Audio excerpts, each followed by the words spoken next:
culture would arise and take care of the geography of their nation. And when this would happen, our India would arise.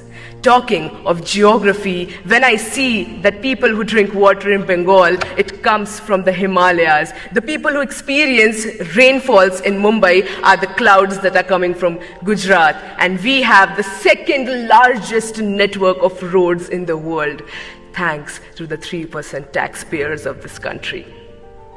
Ahead, I would like to state how India is getting connected to other countries globally.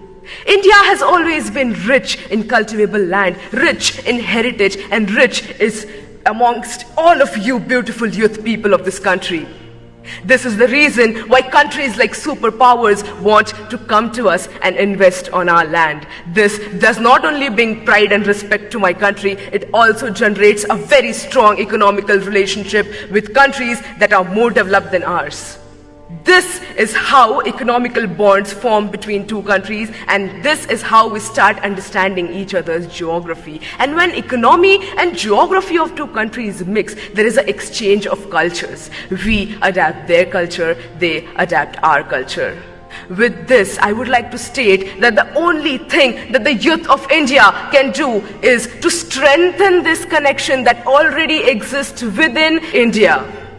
How can we do this? We can do this by taking active participation and understanding what our responsibilities and our duties towards our country, our nation, our people.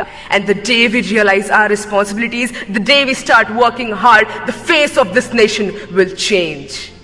And let's do this. Let's hold our hands, work even harder, and let's do what India was born to do. To build love, to build respect, and to generate peace.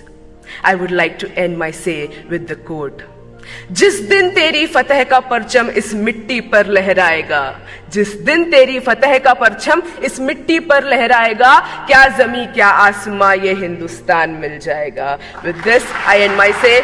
Jai Hind.